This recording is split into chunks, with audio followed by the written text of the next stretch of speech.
Welcome back to the Next Level Contractor, the channel that helps aspiring and new contractors go from 0 to 5 million plus in revenue without becoming just another failed statistic. I'm your host, Michael Bourgeois, and every episode we break down the real journey of building a successful contracting business, tackling obstacles, strategies, and insider tips that will get you to the top faster and smarter. If you're ready to level up your business, let's get into it. Today, we have with us a special guest, Mr. Mike Waggonner, who is an electrical contractor, has been an electrical contractor since the mid 1990s, so dating back to the previous century. So this guy has been through it. He's You been had to put through it like that, did you? it. That's what my kids, whenever they ask me how old I am, and I tell them, and they say, "Wait, when were you born?" And I tell them, and they're like, "Oh, you were born in the late 1900s." Like, That's I good stuff. I guess I don't so. think I look bad for 29, No. honestly. Yeah, yeah. There you go. Right, 29 again. Yeah, Jeez. that's it. That's what. Yeah, I'll put on a backwards hat. Boom. Yeah, right? I'm 29. So yeah, and so we've got Mike Waggoner with us, and he's a great resource. He's an electrical contractor. He's also an instructor for exam prep courses, which we may not have time to get into today. Mike's a busy guy, and I know we have a lot to cover, and he's got a lot to share. So thank you so much for being with us, Mike. Thank you. I appreciate the opportunity, Michael. So this is going to be fun. We were talking for just a couple of minutes before we hit record, and you said something that to me it was like a bolt of lightning, and it was the fact that the failures, the mistakes, all the things that could go wrong, that you've experienced it. You've got the T-shirt, you said. Yeah, yeah, yeah. So I mean, we'll just get right into it, Micah. What are some of the pitfalls to try to avoid when you're first starting out as a contractor? Like, what are some of Mm. your experiences? Well, here's what pops into my mind, Michael. Um, and I'm trying to remember who laid this one on me, but there's a few things that you need to be a successful contractor, whether you're an electrical contractor, mechanical, roofing, building, whatever, a contractor. You need a good accountant and CPA. You need an attorney.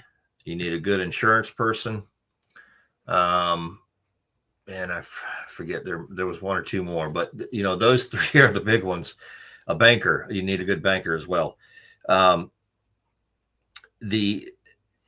can be the best tradesman in any flavor of the industry, but if you're not good at managing projects and managing money, or you don't have the people that can do that for you, it's a matter of time before you go under. Because and I've done this officially, this is my fourth rodeo. I've done this three other times since the last century, going back to 1992 would have been the first time I guess I tried being an electrical contractor. Had no idea what I was doing, had no idea how to determine what I needed to get in revenue to cover my costs of being a contractor, had no idea how to price and estimate jobs and what kind of markup I needed to put on them. I remember I printed some flyers and sent them out to everybody in my zip code and said, for $99, I'll install some floodlights for you. I think motion detector lights. I thought that was a novel thing. And I got one person that bit on that. And think about that for a second. $99. You can't get in a vehicle nowadays and drive across the street for $99. You That's surely true. cannot make any money at it. So, I learned the hard way some of these lessons, and it wasn't until I started in the mid '90s to pursue my contractor licensing that I started learning some of the things that I needed to. And there's a whole bunch of things you need to know. Accounting is one of them. You at least need to know how to read the reports, or have an accountant that can interpret them for you and say, this is where you're going to get in trouble. All the way through, if you start pursuing commercial contracts that have progress billing every month, you have to know how to create a schedule of values that, as one thing that comes to mind with a schedule of values on a commercial job, is you have to be able to start covering your costs up front, so you're not funding the job, and then your monthly progress payments have to be in line with what your costs are. So there's just a multitude of things from the financial standpoint that you better be on top of. How would a person learn about creating a schedule of values properly? In today's day and age, you can Google it. There's a lot of resources out there to figure out how to build a schedule of values. It's all based on the AIA platform, which is an industry standard in the country. And this is out of my wheelhouse, but I know the AIA platform, and I forget what they call that. The G72A or something like that. The spreadsheet, if you will, that they use for commercial jobs is an industry standard in the country. I think I've got a few of the AIAs here. Yeah. So you're talking about these documents, right? Yes, sir. Yep. AIAs. And yeah. And the 201, the 401, and the 701. Yeah, I think the 701 is the billing one, the schedule of values and the progress bidding payments all the billing. Instructions to bidders. Yep. Okay. And all that starts at the bidding process. The architects, they go out and, they get hired by the people that want to build something, and they start doing the design, and then they're there through the entire job. And part of their function is to approve pay applications and monthly billing. So you've got to start learning about these things. I'm not a college graduate. You don't need to be a contractor, but hindsight's always 2020. If I could go back, rewind, 30, 40 years, I would have gotten an education in construction management and a business degree. You don't need it, but again, you need to know these things. So however you gain that information and knowledge, it is critical that you know how to do these things. And like you said, if you're not going to take the time to get to know these things, then you're going to need somebody on your team. You absolutely will. Yeah. That does. Yeah. Okay. Yeah. So even starting out, huh? I mean, Oh yeah. I'm just imagining, most people start out, they're working for somebody else, and then they, go through the effort of getting their license, and now they're kind of just hitting the ground running, and they probably, they don't really know much of what to do. They know they've got their license, they know they've got their business registered, somehow, some way, and it's kind of like, now what? Yeah. Now what? Yeah. You need to go out and you need to figure out how you're going to go out and find work, and how you're going to price your work, the estimates that you produce, and the services that you provide. You need to know how to put that value to it in real dollars. If you're planning on doing, $100,000 a year, what does that look like? If you've got to you need a vehicle, you need your tools, you need just at a very bare minimum, you have to have a vehicle and somehow to get your tools out to the job site to do what you do. So what are those costs associated with that? And then how much do you need to earn in revenue to cover those costs on top of what you want to make for a year, and break it down by the month? You have to figure all that stuff out. That's where a good CPA or a good contracting accountant will help you. And that's what I have now. I finally found a construction accountant. She's a CPA, but she specializes in bookkeeping, so that she will give you the reports on a monthly basis to tell you, okay, this is what your costs are, just based on what your truck payment is and your warehouse payment, to store your materials, whatever that looks like, and then what you want to make for a living. Gotcha. So you found a bookkeeper slash accountant that specializes in bookkeeping for contractors? Yeah. And she uses the QuickBooks system, which is Intuit, I guess, is the mothership. There's other contractor accounting systems. Sage is one of them that a lot of contractors use. Bigger contractors. Procore is another business, a contracting business management system. There's a few. There's quite a few of them out there. But for small contractors to just get started before you even pull the trigger and leave your job, I would highly recommend that you put some of these things in place so that when you do start making some money, you can start to see if you're going in the right direction. Right. Yeah. If you can't read the numbers, then you might have all this revenue coming in, and you don't read the numbers very well. And at the end of the year, you find out that you've actually, you're $20,000 in debt and all out of money. It's very easy to do. And the problem that I ran into not having this information at my disposal, the second time I was self-employed was right at in 2000, I guess it was, 2000, early 2000, started doing a lot of cell site work down in Florida and started making some money. And right off the bat, I bought two more trucks. They weren't brand new, but I bought 2 more trucks and hired 2 more guys to put in there. So now all of a sudden I've got 3 vehicles on the road and 3 people that I got to make payroll for. Just instant overhead. Instant overhead. And you've got to be able to cover those costs. And you better know how much you need to make on a monthly basis to cover those costs.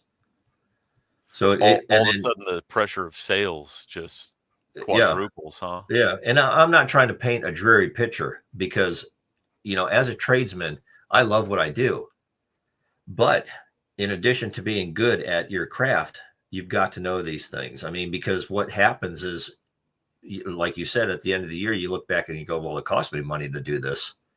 And you can't do that very long before something has to give. And get away with it for, the first year, maybe. Well, sooner or later, and so many guys just keep increasing the volume, thinking that that's all I got to do is increase the sales and it'll be okay. Well, that doesn't necessarily work because you can increase your sales and you increase your overhead. And if you're still losing money at the end of the year, you still lose money.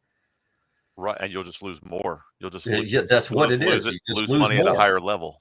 Right. And that particular episode in my world, anyhow, resulted after 3 years. Well, it wasn't long after 9/11 took place. And a lot of businesses, a lot of industries really kind of throttled things back. And the cellular industry was one of them.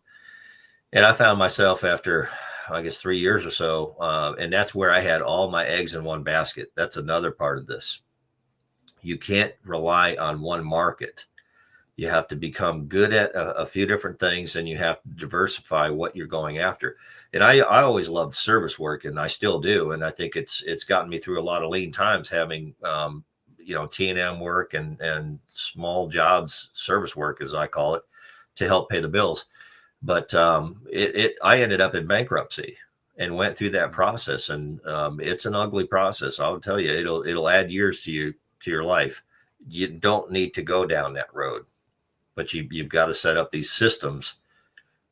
And I use that word very, very strongly, systems. You've got to have the systems in place to give you the data that you need to make decisions. So, I mean, that's wild. Thanks for sharing. So you ended up in bankruptcy. That's rough. Do you think it was based on accounting errors mostly, or was it a myriad of mistakes that led you there? It was doing a lot of things wrong and not having the accounting system in place before I got started. Because I'll give you just one example. Had I had the accounting system up and running and was tracking my costs and knew what my costs were, I would have realized I can't afford to bring 2 guys on and put 2 more vehicles in here right off the bat. you've got to grow into that. So that decision was a big contributor, huh? It was a huge contributor. Yeah. I mean, and it's all relative. I was doing, I don't know, a couple $100,000 a year, but if you got a couple $100,000 a year in costs, um, you guys do the math. It's a Might as well year. not be in business. Yeah. You're not going to Then be doing it very long. then it's a hobby. Yeah. Yeah. Yeah. You're just busy having fun, not actually making money. Fun's one word you could use for it. Yeah. It's very stressful, and my daughter was a young girl at the time. I didn't get to see her very often because I was working 7 days a week to try to Um, make it work. yeah, I'm sure a lot of guys, I mean, to get your contractor's license, for the most part, it's a lot of trade experience, and that's so that's what's encouraged, that's what's promoted. You spend some time as a tradesperson, a little bit of time as a foreman or a project manager, uh, but there's no required experience as a business owner or as an entrepreneur or a money manager to get your Yeah. contractor's license. No, I So I think think that would be very, very, very helpful to bring that into the fold of getting your contractor's license, because you've got to have that skill set, or somebody in the organization does. right. I'd say another one is there's no marketing or sales experience required No, for a contractor's license. no, and that's another key component, because you could. I just used an example of 9/11 creating a void in the industry that I was working in at the time. You never know when something is going to affect your market or markets that you're playing in. Interest rates are a huge component. I mean, there's just so many variables to how we are able to generate income in what markets. And having an effective marketing plan is a huge component too. They don't teach you that when you're going through the apprenticeship or when you're getting your license. They do not. What are some Not effective strategies that you found, Mike, for marketing and sales?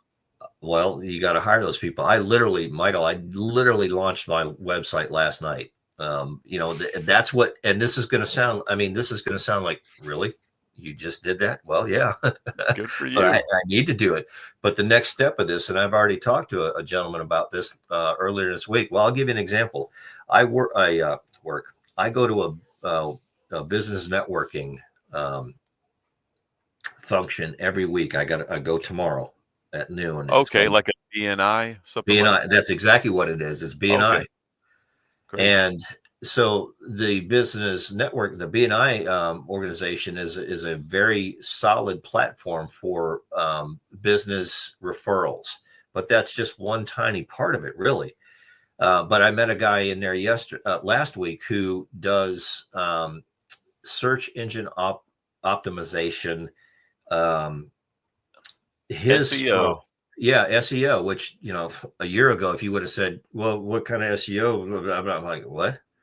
I you know this is all new to me, and being 29 again, it is kind of daunting, because when you think about the world that we live in, it's electronic now. So you better have a marketing platform and campaign that can reach across these platforms.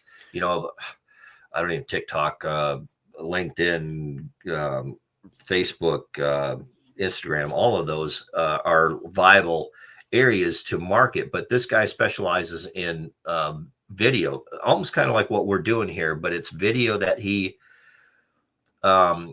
sits down with you for like a day and goes through everything you want to go through from a marketing standpoint, and then he launches it periodically. And I'm doing this in layman's terms because we just talked for a few minutes, but this is, to the point about having a good marketing campaign, you've got to have that as well.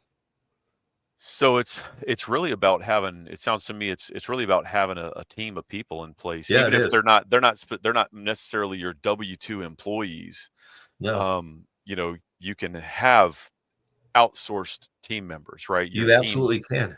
it could That's one be of the things an that accounting firm yep. and this loan officer over here just in Yeah. case, and a marketing specialist that has their own marketing firm. They don't work Yep. for you. You're their client, you're their One customer, of you're one of their clients. Yeah.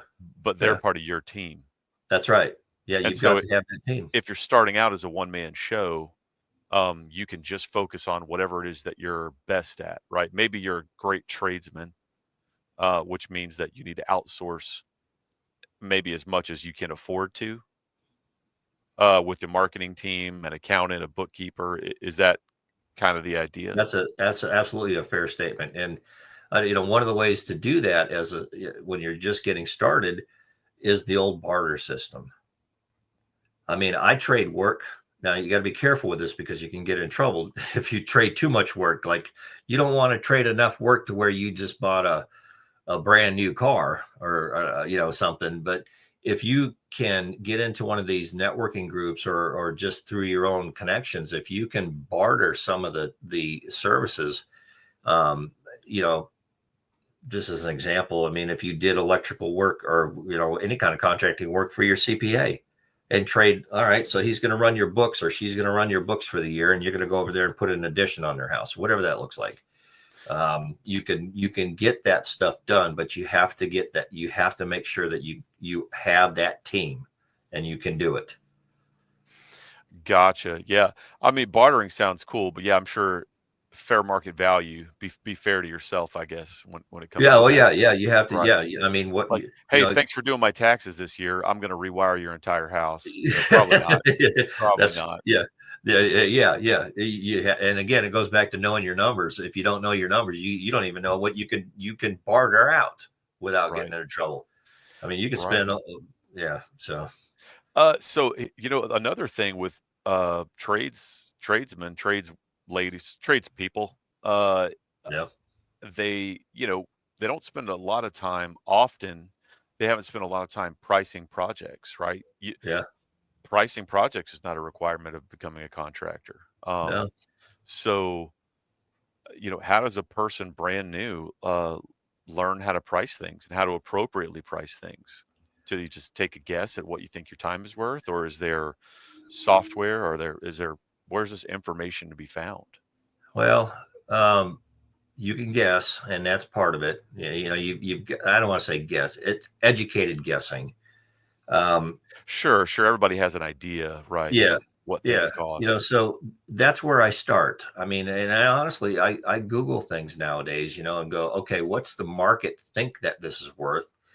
And then I apply what I know as far as my circumstances are and what my costs are and what I need to make. But there are systems out there from just a simple spreadsheet that you can do what I call unit pricing. As an electrician, unit pricing is a method that you can use with fairly good success if you stay in a certain market. Like if you do nothing but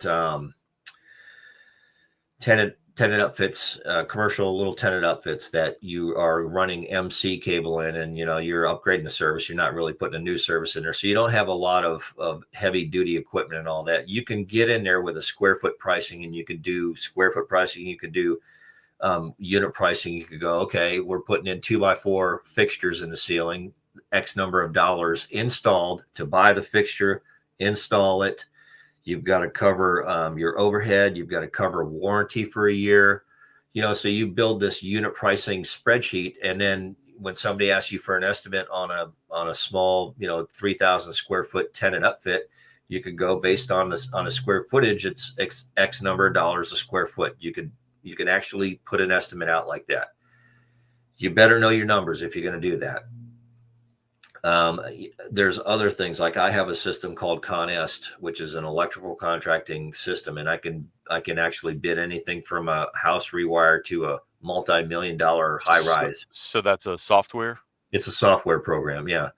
and it's called It's Conest. Conest. It's specific to the electrical industry.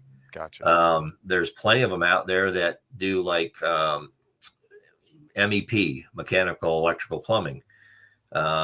There's systems out there that are specific for general contractors that maybe you're a masonry contractor, but you're into building structures, or you're a flat work concrete guy. There's systems out there that you can use to estimate jobs, but then you also have to have somebody you have to be taught how to use that system and how to use it effectively.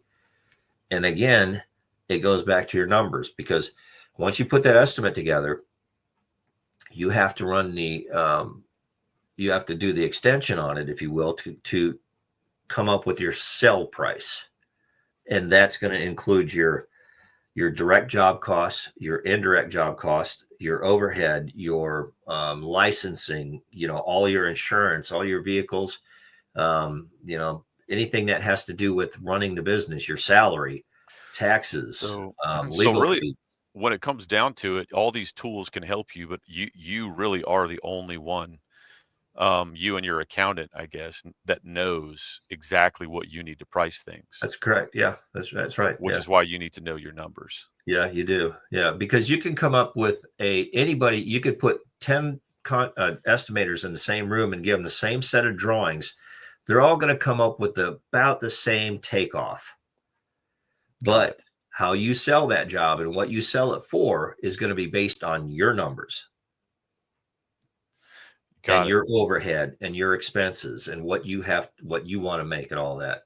This episode of the Next Level Contractor is sponsored by One Contractor Solutions, Florida's leading provider of back office services for builders, contractors, subcontractors, and developers.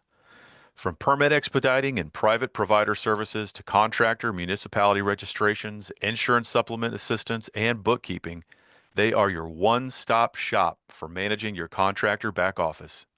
Save time and money with One Contractor Solutions. Get a free, no obligation quote today at www.onecontractorsolutions.com or call 954 233 0155. So there's the takeoff part of it, which is literally counting things up. You got X number of fixtures, you got X number of receptacles, you got X number of doors, windows, whatever you are bidding. But then you need to know what your numbers are to apply that markup for that sell price. Gotcha. So Mike, you mentioned, I guess we'll call it overspending, right? With the two trucks and the two guys Yeah. that you hired to put into the trucks. So, increasing your overhead without knowing your numbers was a devastating blow for your business at a certain point. And then of course there was the unpredictable, unforeseen, catastrophic event that Yeah. happened, 9/11 in early 2000s. Um, what are, I mean, what else was a contributor? I think you said um, you made multiple attempts before you were able to make one stick in the world of business ownership. What were some other things? So overspending, and then of course unforeseen circumstances got you. What are some other things to look out for new contractors getting started? Payment terms. Payment terms, such as. The way I would do it today is if I were doing small residential jobs, I would require a deposit to start funding the job on their money, not yours. So if you do a $10,000 job, you're going to have, just for sake of a number, you're going to have $6,000 in materials and whatever it is. I don't know, $5,000 materials. Well, instead of using my money to fund that, whether you go pay cash for them or you buy them on an account or a credit card or whatever, you got to cover those costs inside of 30 days. So the way that you keep to keep from getting in trouble, for one example, is you get a deposit on that, so that when you go buy your materials, you either pay for them right then and there, or when you get that bill in 30 days, you can pay it on time. And one of the things that a lot of commercial suppliers will do is they'll give you a 2% discount if you pay, or whatever it is. I think it's 2%. They'll give you a discount if you pay before the 10th of the following month. That's something to be taken advantage of. But you have to have that money, that cash flow. At the end of the day, it's all about cash flow. You've got to have that cash flow in your bank account to be able to take advantage of that. Another thing that hurt me back, with this second go around, was a lot of the cellular carriers were paying in like 90 days. You can't afford to wait 90 days for your money or 60 days for your money. So well, let me put it this way. Especially not starting out. Not starting out, you can't. Yeah, you need like COD and net 30, meaning, if you're not getting COD and a deposit, you're getting paid within 30 days. That's a stretch. I mean, and so don't be afraid to put in your estimate some payment terms like a deposit, draws, if it's going to take more than if it's going to take a few weeks or a month or something like that to build the job, put a couple of payment draws in there, like a rough draw on a house. When you get done roughing it in, you get a draw. You don't do anything else on that job until you get paid your rough end. And then you get another draw at the trim. And then maybe you have like a 2 or 3, 5% retainage that they may hold until you get final inspection. But make sure that you have payment terms that will be to your benefit, because nobody in the beginning can wait 90 days unless you got a large cash of some reserves laying around. But On something like that. Yeah, that's so make sure that you're taking care of yourself on the front end. On the front end, yeah. And it's not to take advantage of the customer or anything. It's Oh, just no, to of course not. It's just to make for a win-win situation. And if they're not willing to work with you, you might need to consider walking away from it. Sometimes it's cheaper to say no. I mean, at the very least, have them furnish materials if they don't want to give That's you an a option. deposit. I mean, At the very least, right? And then all you're out is your labor. but and then if you do that, and I have done that, and I would do it again, but I'm going to put my overhead and profit that I would have got on that material cost Onto your labor. into the job, so that I Yes. get. Oh, thanks for clarifying that. Yeah, absolutely. Yeah, I mean, if you're Because typically you still marking got up to for handle that material. stuff. I mean, because he's gonna make a phone call and drop it off at the job site. Right, exactly. So, yeah, so if you're normally marking up your material and that's some of your Which you profit should be. margin, Yeah, absolutely. So you need to apply that same margin, and you just need to like add it into your just labor add it into somehow. the job. So that way you don't make less money to do the same job just because somebody else swiped a credit card to pay for your materials. That's right. That's right. Yeah, you Yeah. shouldn't make less money because somebody else is buying the materials. I That's mean, silly. well, You're right though, but I mean that happens. People make that mistake. They do it. They think, "Oh, well, the customer's buying the material, so I should make 10% less money on that portion of the dollars being spent than I normally would, even though I'm doing the exact same job." yeah. And so, yeah, I think that's a mistake that people make oftentimes. And I also asked them and put it in writing. I said, you want to do that, that's fine. But if there's something wrong with this material and it needs, and there's a warranty part of this, an aspect to this, you're going to pay me to come out there and take these materials out and do something with them and send them back for warranty and put them back in when the new stuff comes. Absolutely. Yeah, there's no warranty. Yeah, no, definitely no free warranty work on material that you didn't furnish. Not something that they supplied. Yeah. Yeah. Absolutely. No, I agree with that totally. I've seen that so many times where people will buy something, you don't know where it comes from. You don't know if they even got it from a reputable dealer, right? I mean, even if it's from Home Depot or whatever, it's just you just don't know. You don't know where it was sitting. You don't know You how don't, roughly it was handled. You don't know if it got banged around before it made it on their, doorstep. I mean, you just have no clue. you So know, you but can't you be are going to responsible. have to, you're expending time to deal with that. And time is money, like the old saying. Time is money. Your labor is money. It's money you're giving away if you're not being compensated for it. Right, and that's probably a pretty big shift in the mindset from going from a skilled tradesperson who's accustomed to just getting paid an hourly wage or even per project, Right. to now, every second really needs to be accounted for. It does. And I'm glad you brought that up because it is a different skill set. It's a different mindset. You still have to have that skill set of being a good tradesman, but yeah, you have to know these other things. It's a wearing a different hat at different times. Yeah, it's what is it? is it chief cook and bottle washer? Yeah, Is that what it is? I something like think that. the saying. Yeah. That was my dad's. That was from my dad's Yeah. time Right. I frame. feel like I feel like I should have like a cigar and like I should be on a submarine, when I say that. Oh well. But Chief it's cook. But that's what it is, right? It we was do wear lots of hats. right. Yeah, yeah.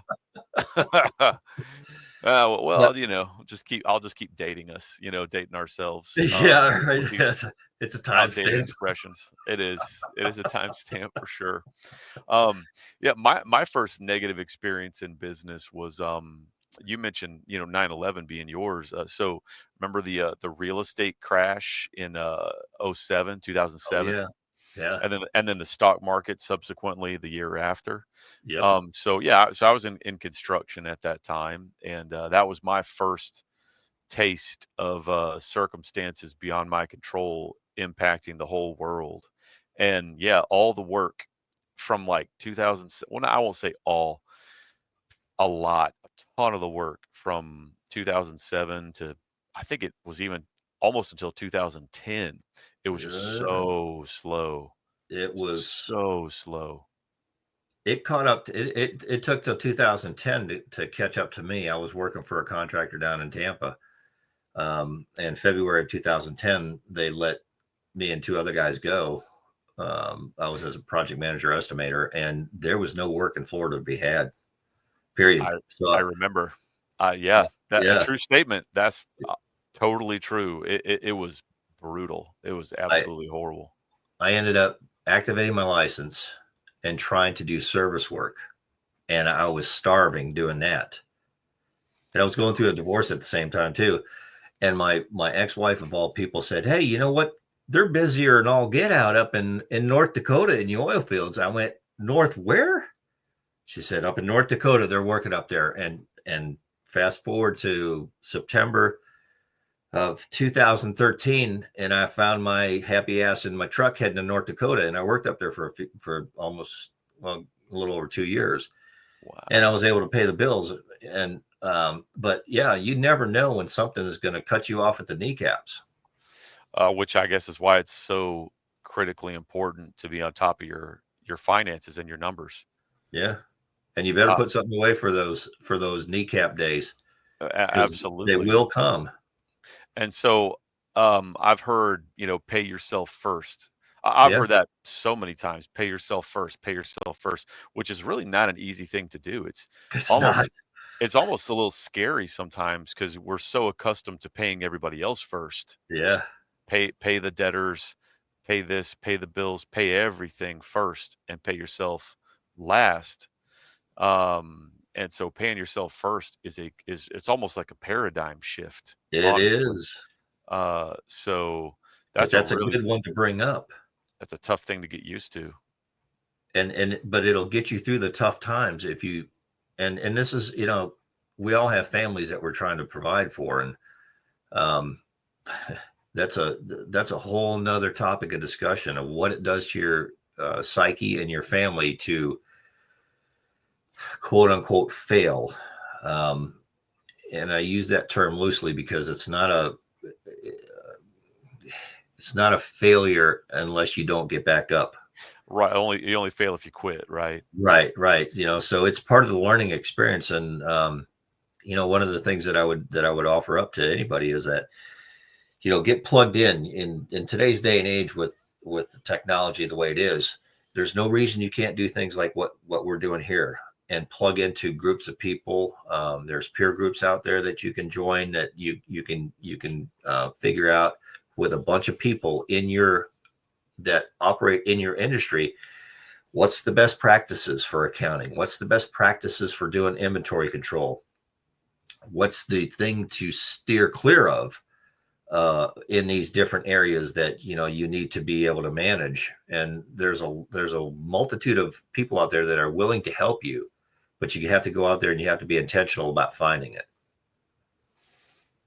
Gotcha. So, back to, I mean, your own personal experience, Mike. So, you know, disaster strikes, pay yourself first to be prepared for that.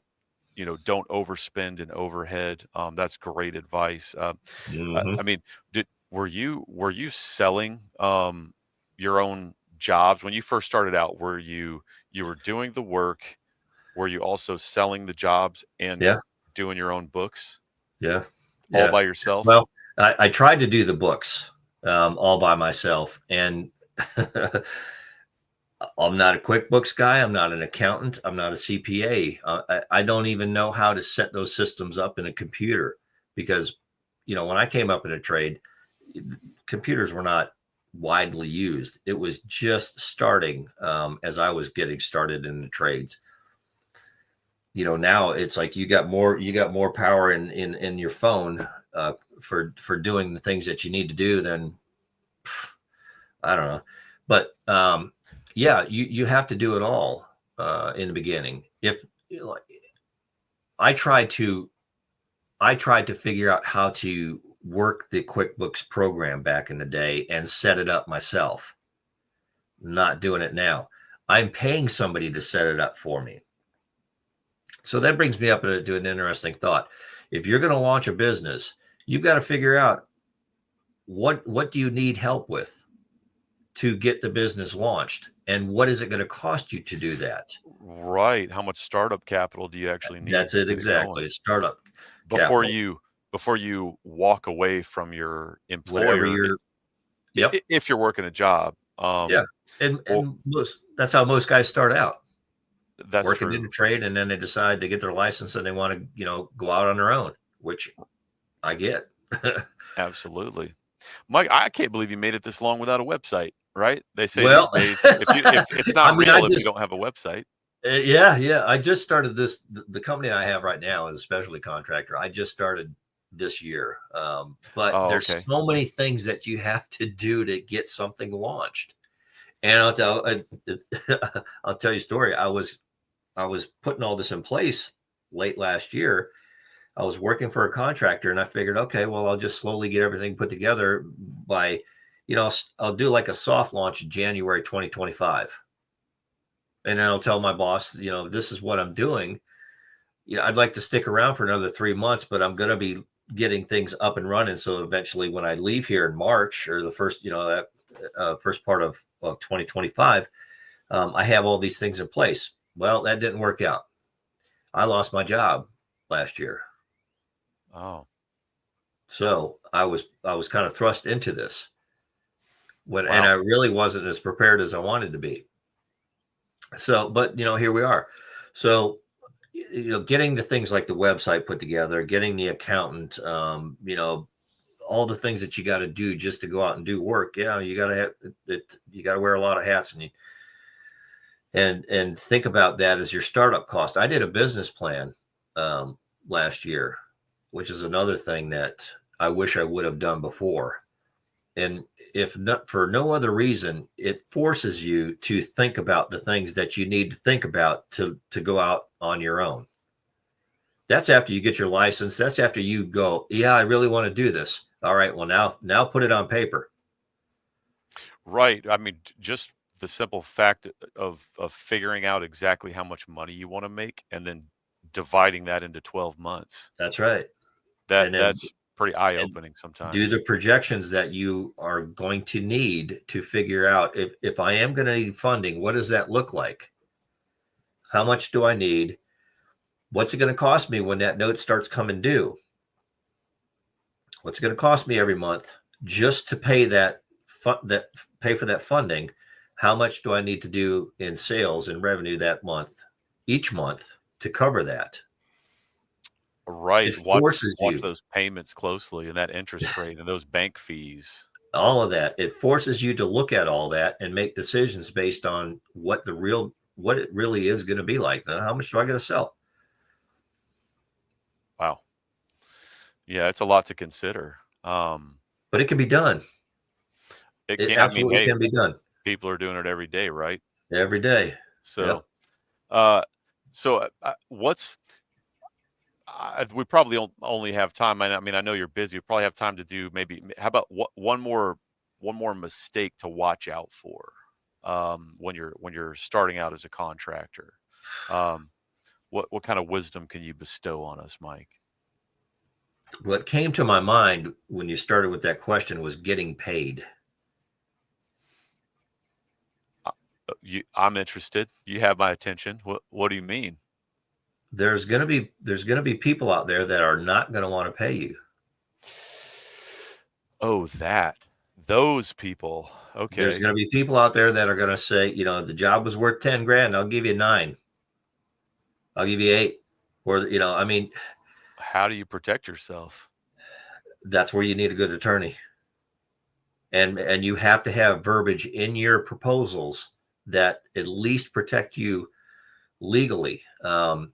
There's a there in what I'm used to in the past anyhow is there's a thing called the mechanics lien law, which you should be familiar with.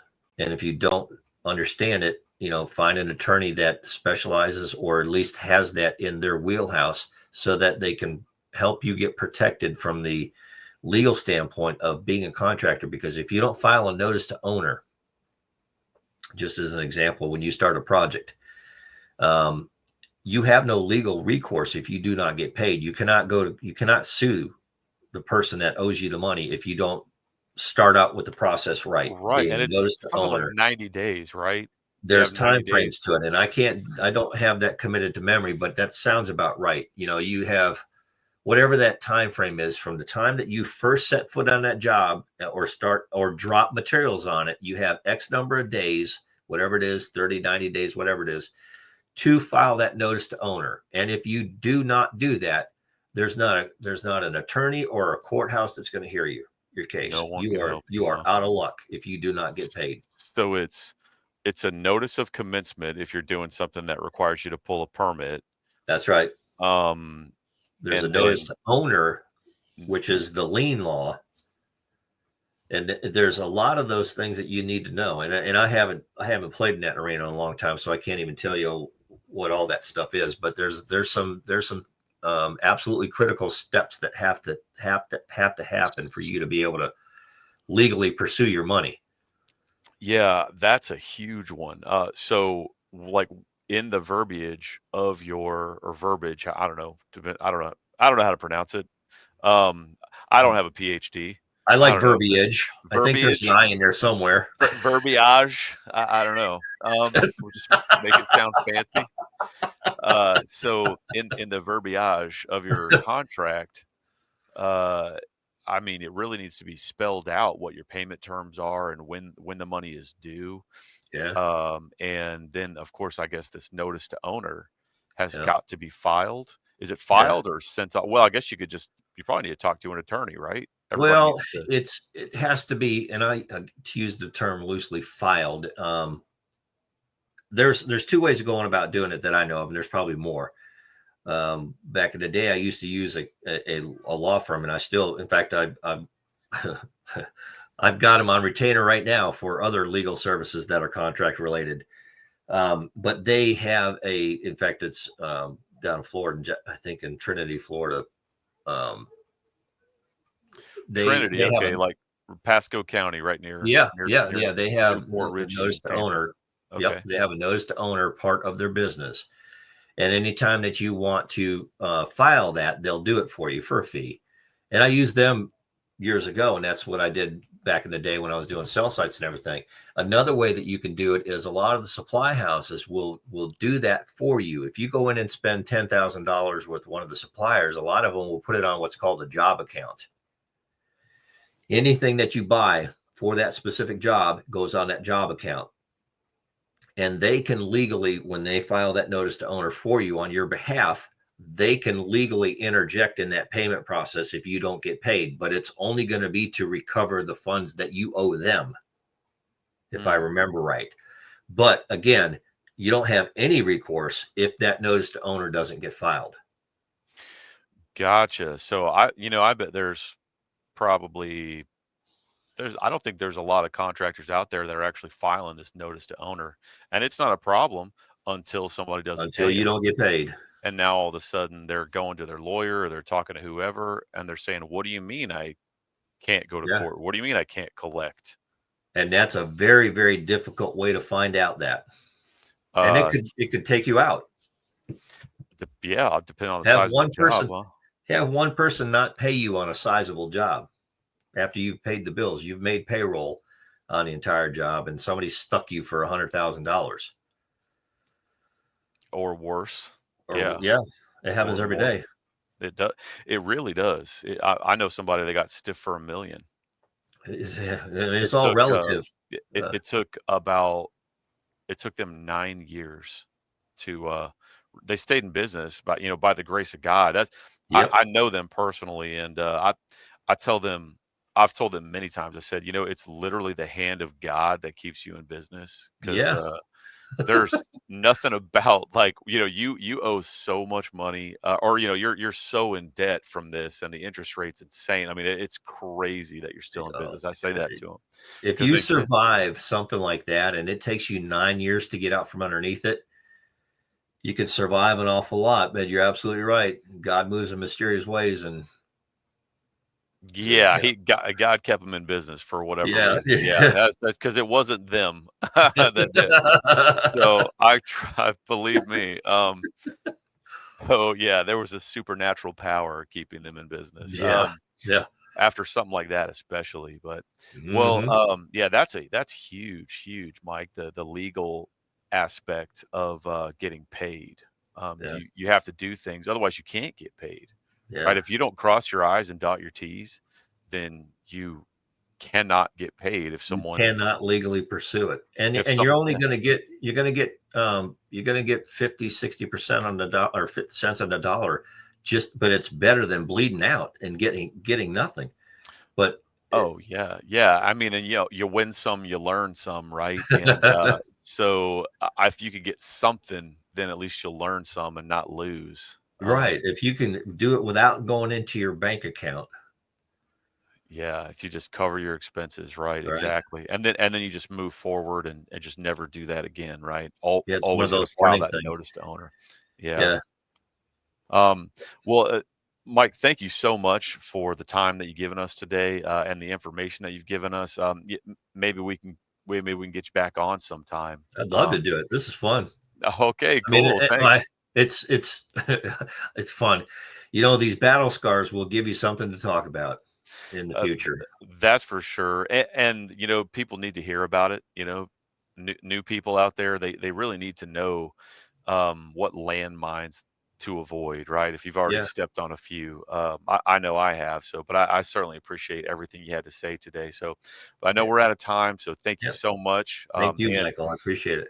to anybody watching and listening, please, like, subscribe, share. It helps us out. It helps us keep making more of these. And we really appreciate everybody. So, we'll see you next time.